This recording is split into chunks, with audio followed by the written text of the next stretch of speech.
That's Okay, Chair. Thank you. welcome to this meeting of the Cabinet. First of all, are there any apologies, Michael? No, I haven't received any, Chair. Okay, any declarations of interest? No. There's no items of urgent business. Okay. Exclusion of press and public will take place for item 10. Is that okay? And now we move on to the GM Clean Air Plan, which it says Mark Widdop and Sarah, but I thought I saw the officer who knows what it's all about on. Yeah, Nicola will run through the I'm report. just going to say, no, I'm just going off what my script told me, Mr. Widdop.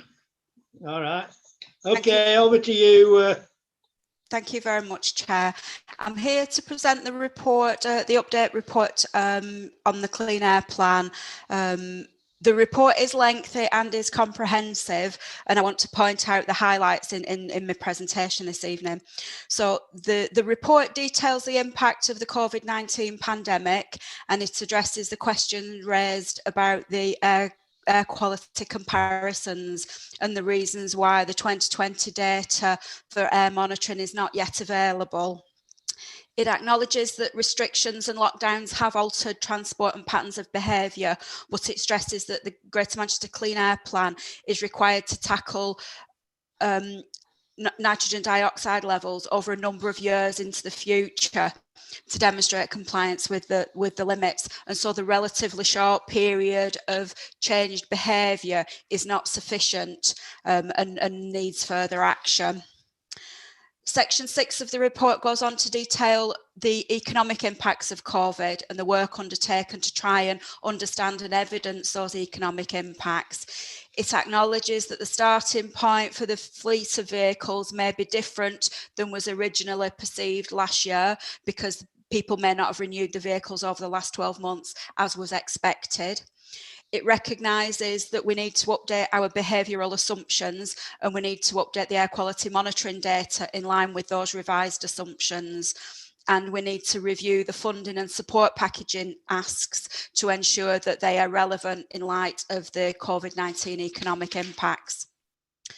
Section 7 of the report provides the update on the package of measures, and I don't propose to go into each of those, but I'm happy to take questions if anybody's got any questions on the individual packages.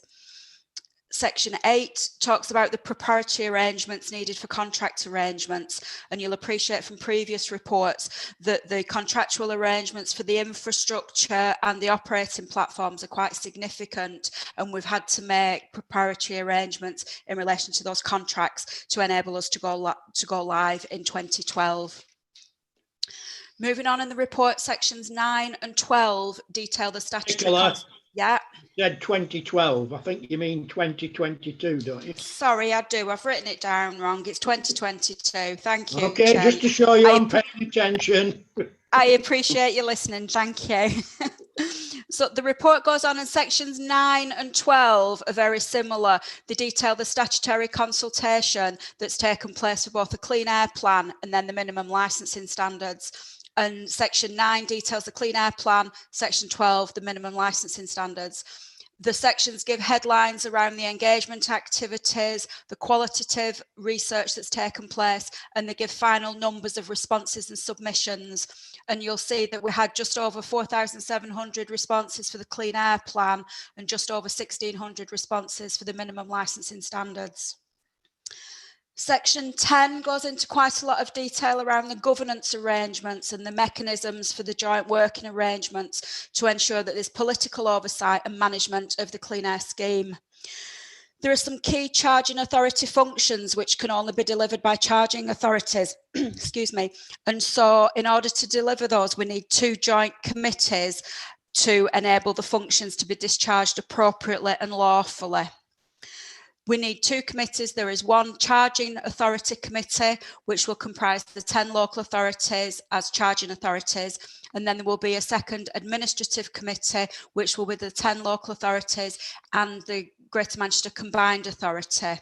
And terms of references for both of those committees are in the appendices.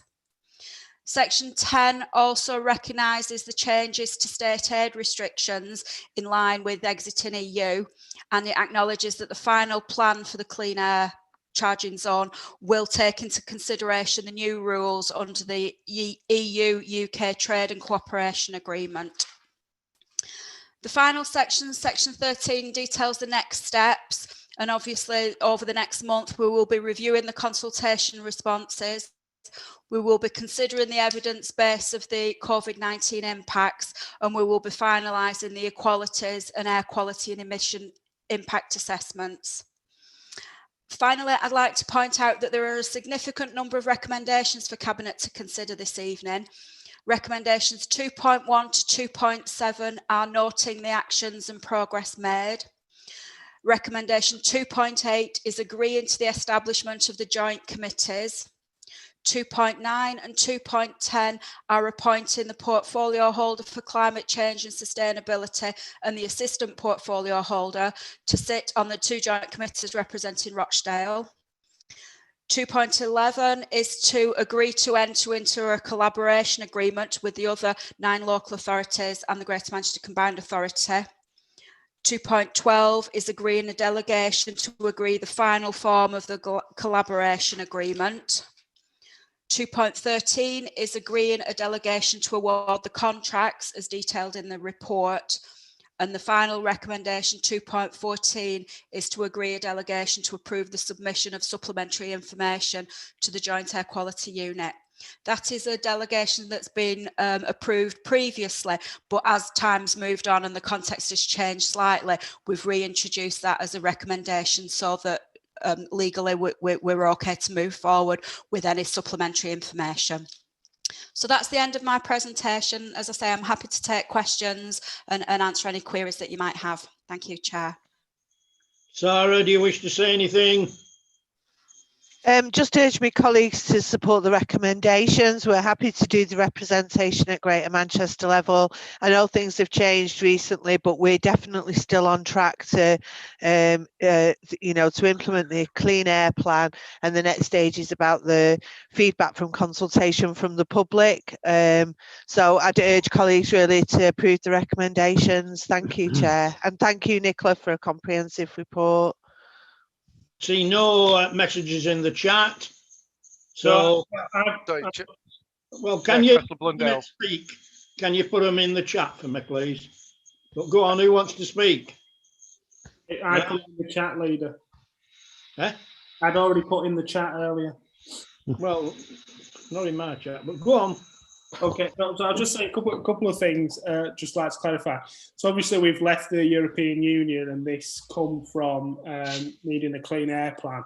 Although I am obviously in favour of a clean air plan, like the parameters are set by a government, aren't they? So naturally some people won't be happy with the outcomes of this because it will mean some element of charging.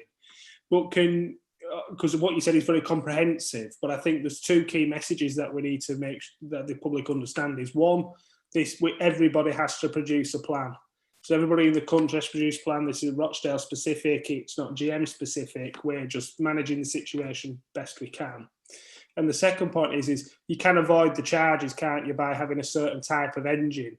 Can you just make that clear again as to what's the best way of not incurring any charges through the implementation of this scheme, please? Yeah, thanks, Councillor. The vehicle type would be a Euro 6 vehicle, and dependent on whether that's a petrol or a diesel vehicle, the dates of when certain vehicles became Euro 6 varies. But I think from public understanding, if we just reinforce a Euro 6 vehicle is a compliant vehicle, and we need to also reinforce that it's a clean air charging zone category C, which does not include private vehicles. So it's the commercial vehicles, it's the buses, HGVs, light goods vehicles and taxis that are included in charging, not private vehicles. But yeah, we can certainly reinforce those messages, Councillor Blundell. But I do think those 2 points are very key. And like I said, your report's very comprehensive and that's good. But I think when we get these messages across, I think them 2 points are sometimes a bit lost, is what I'll say. Just, they're both two very key points, but also the point we do back this clean air plan, which I do. Can I make an additional comment, please, Chair? I think, you know, Councillor Blundell makes a really valid point that the messaging to the public has to be really comprehensive and it has to be understandable. We also recognise that COVID has had a really big impact over small businesses, and so there's going to be a really big evaluation across Greater Manchester to make sure that we have a very up-to-date plan, that we take into account the needs of small businesses and private hire as well, that they've suffered an awful lot over the past 12 months, and so we absolutely want to get together to make sure that we're not putting any additional pressure on those you know, on those small businesses in the private hire. However, we still do need to take forward a clean air strategy across Greater Manchester, but we're sitting down and trying to work out how we can mitigate any additional harm. Thank you, Chair. Okay, I've still got nothing in the chat, so if there is nothing, all those recommendations, can we agree them all? Agreed. Okay, thank you very much. Can I move on? Item 6, discretionary fees and charges, Careline Services, Mr. Blizzard, and the portfolio holder is Iftikhar. Good evening, Chair. This is just a very brief paper. The Careline charges, Careline being our emergency response service, the wrist strap and neck emergency button service, could not be included in the general charges and fees report that you've already received, because this is a self-financing and a training account basis service which can't operate at a profit. We're not required necessarily to increase with the charges to inflation. And what I've brought today really is in many ways a good news story, I believe, because one thing is we've had such a big increase in the use of Careline in the last year due to our drive to help people remain independent, that we are able not to have to increase the charges with inflation, but to keep the charges as they were last year. One thing though, however, we would like you to agree, which is also in the report, is for a slight adjustment to be made to the fact that that for people who don't have a landline, who in essence we are currently subsidising because we have to pay for an additional SIM cost, that we actually are able to make sure that we can charge for that amount, which is a very small amount weekly, £1.50. So the ask of yourself, leader, and of cabinet is to approve that we continue to charge what we charged this year, but also that we're able to recoup the additional costs we have because people have not maintained a landline. That's it in essence, Chair. Thank you very much. I'm quite happy, obviously, to take any questions. All right, well, just mate. Iftikhar, do you wish to add anything? No, nothing to add. Just support the whole report. Okay, Councillor Blundell wishes to comment. Yeah, well, sorry, question actually. I did write a comment. In previous, I would say iterations of this, but in other reports that have come forward, which are down for discretionary fees, to be clear, it's discretionary to the council whether we charge or not. But once this is put in place, it's not discretionary if we're charging for it, because it's then agreed by cabinet. Is there any way that we could change the wording so that in the event there is somebody who we don't want to charge, or we want to charge a bit less, or there's, you know, I'm trying to think of a circumstance, can't think of one at the moment, but one will crop up, where we can deal with the issue and provide the service for free or at the current price, or we can adjust the price. Yeah, I'm quite happy. I'm not sure how I'd adjust the wording, but obviously I'm quite happy to discuss that, Councillor, with anyone to see what we could actually do. I mean, we do within the service, as you are probably aware, have a hardship procedure for people who are struggling to pay some of the fees for services that we do charge, which is chaired by an elected member, and we often have actually been able to discount the fees. And you're right, it's not discretionary if it's a charge in this instance. So I don't know if that answers your question, or you feel that needs further discussion. I think it does. I think when these report, just as because I've come into contact with some caseworks, there is not councillor Nicola Rogers is on the call. It was actually a piece of casework that was related that she helped me deal with, and what we ended up doing was not charging at all because we couldn't, because the problem was we had to charge. And therefore, we had to find another route around it. So I think when we put in these discretionary fees and charges, we need to change the wording a bit in the report so that when circumstances arise where it's not appropriate to charge, or we want to charge a bit less, or like I said, these are very obscure. Okay. We can do that. Okay. A lot of the time, we can't do the way it's been set out at cabinet and what's been agreed. Okay. Again, I can seek advice on rewording it, but presumably that applies to all charges then, councillor. Yeah. So maybe that's something I need to discuss with colleagues in finance around how that would be worded going forward. All right. The portfolio holders recommended this report. Can we agree it with those issues raised by Councillor Blundell noted? Yeah, I agree with the report. Thank you very much. So move on. Item 7, e-scooter trial, tender, whatever it is. And this is Mark Robinson, I understand, with Sarah, taking credit for my good work behind the scenes. Chair, I'm going to pick this one up if that's okay. Mark's busy on his holidays at home at the moment. I'll keep it brief. This is basically a proposal for us to go out to tender for a 12-month e-scooter trial. We've been successful in fact bidding to the Department for Transport to operate one of the pilot schemes. The proposal is we've focused the trial around Rochdale railway station and Rochdale town centre, and we'll commence a tender process immediately to seek a supplier and operator for the e-scooter trial. And we will need to do that by the end of March, an appointment by then, that's the DFT's deadlines. We're also proposing that we have the ability to extend the trial a further 6 months, so up to 18 months, if we deem it successful and we want to further tender for a permanent scheme. So happy to take any questions. Thanks, Chair. Can I just check that that this is at no cost to us? Chair, there is a slight cost to us in terms of a £20,000 budget to amend traffic regulation orders. Yeah, there's no cost for running the trial. No. Secondly, will this then stop everybody lobbying me?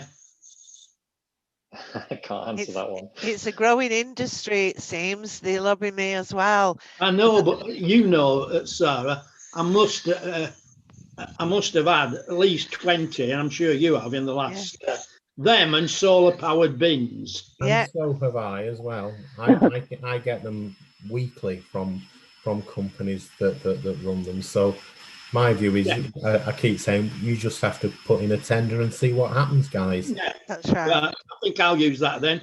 Kieran, comment? Thank you. I was lobbied right at the beginning, as soon as before I'd even heard about it. But the more I look into it, it looks a brilliant scheme, very good. There's thousands of them throughout the country, millions throughout the world. They've got Barcelona, Oslo, Stockholm, all over the place, even in Bath. And even in Bath, they're hiring them out now, where you can keep one at home for 30 odd quid a month. So reduces car use, climate emergency, sustainable travel. Just ticks all the right boxes. I'm very impressed with it. And also the thing about the safety helmets, that they're going to give away quite a few of them at the beginning to get more people using safety helmets, which is a good idea. And the lights and the horn on it. The only thing is, can we get them to make a bit of noise as they're going along the road though? Because we're used to listening out for cars and bikes and that, and moving out of the way or being aware of them. Do they actually make any noise, or could we put a sound thing on them, or do they just go along as they are and we just keep out of the way? Well, if they've got a horn on them, I suppose that you can be warned of them whenever they're coming close. But I think it's a brilliant scheme. We should go for it. Okay. Anybody else? Chair, can I answer Kieran's question? So this is a, it's a trial, it's a pilot. I absolutely agree with you. It's the future, and loads of areas have done it before us. So we've got lots of stuff that we can learn from those other local authorities. Yeah. We still have ambitions to be an age-friendly borough, which means that paths and routes are accessible for older people. So we do really need to be mindful that not only are people walking, but they're using the scooters, and so I think the emphasis on this is that it's a trial. We're trying it out, we're going to have a look, we're going to make sure it's safe and it's accessible and it's usable for everybody, and that it doesn't it doesn't inhibit anybody else from using either the roads or the pedestrian walkways. So we're going to keep our eye on it really closely to make sure it works and it works for everybody. Okay, can I thank everybody for that? Can I say that the first briefing I got was the first time I ever met a Luxembourger or Luxembourgish, I'm sure Neil Emmett will correct me, and she was emailing me or video conferencing me from Barcelona.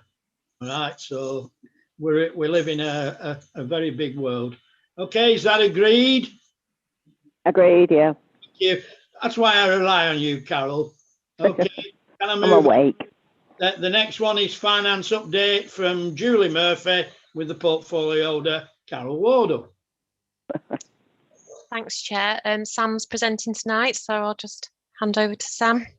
Okay. Thank you. So this is the Period 8 Monitor Report, which takes us up to the end of November last year. The report provides an overview for the forecast for the 2021 outturn position for revenue, capital and the collection fund. So the report recommends that Cabinet notes the forecast for the 2021 outturn position. The revenue outturn position is currently at an in-year saving of £2.162 million. That's split into COVID and non-COVID. So the net pressure relating to COVID is 559,000 and the non-COVID in-year saving is 2.7 million. That is an improvement of 850,000 from period 6, and that again largely is relating to improved positions in children's services and treasury management, and that is shown in section 4.1.2 of the report, and the COVID pressures are shown in section 4.1.4. The Cabinet is also recommended to note the savings that are currently showing a pressure of 367,000. All of these related to COVID are and included in the COVID pressures. That is in section 4.4 of the report. We also ask you to note that in section 4.2 of the report, which is an update on the pool fund, all of the pressures in the pool fund of 4.8 million do relate to COVID and then funded externally by the government, with CCG pressures of £1 million because they're in the command and control operations. We also ask you to note the continuation of the pressure on the high needs block, and this is described in section 4.1.2 again. Previously, we've had a deficit on the high needs block in the dedicated schools grants, and we are forecasting there will be an additional pressure in year of 1.7 for 2021, which will give a cumulative deficit on the reserve of £4.9 million. We do have a recovery plan to address that moving forward over the next 5 years.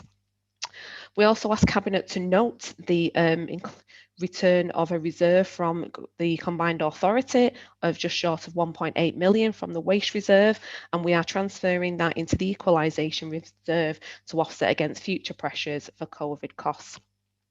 We are proposing to set up a reserve for children's services relating to No Wrong Door, as described in section 4.1.3 of the report, and also other earmarked reserves for future COVID costs which haven't materialised yet. And we're going to ask for a budget carry forward of neighbourhoods underspend of 170,000 of in-year savings against the provision of school meals, and that's in section 4.1.3. In section 4.6 of the report, we detail the capital spend for 2021, which is now approximately 60.4 million. This is after a additional rephasing of 11 million of capital schemes and an budget increase of 722,000. We ask you to note that. Section 4.7 is the detail of the collection fund and an update on the deficit, which now stands at £27.7 million, but is offset from the Section 31 grant of 21.3. So we have an improved net deficit from period 6 of £6.4 million. The favourable movement in the deficit is linked into improvements in debt collection and additional discounts given and increase in Section 31 grant. The council's share of the net deficit is approximately 5.8 million, and with the new scheme to carry forward losses over and split over 3 financial years, we will be including that in from 21-22.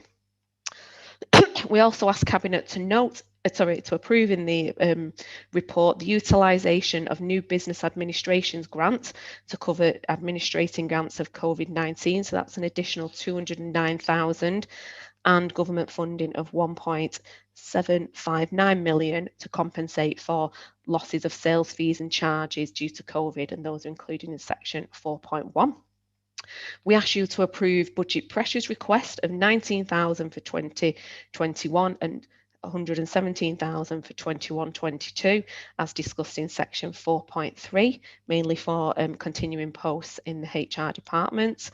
We ask you to approve the amendment to the Property Growth Fund Capital Scheme, as in section 4.6.2, and finally we ask you to approve the request to switch budgets within Economy Service, noting that switch of 3.2 million from the Property Growth Fund to the Rochdale Riverside Phase 2 capital programme and the Town Centre residential schemes to start work earlier than originally had been forecast, and that is in section 4.6.4. Any questions? Carol, do you wish to add anything? Not to add anything, I don't think. I think they've said everything. I recommend that we move the report, and once again congratulate the staff on keeping all the balls in the air in a very, very difficult financial time. They've done an absolutely superb job as always. Thanks, Alan.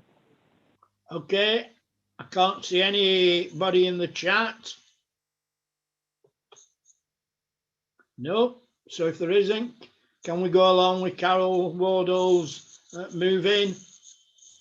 Yes. Yes. Agreed. Thank you. Okay. That brings us to item 9. Is this where we exclude the press and public, Michael?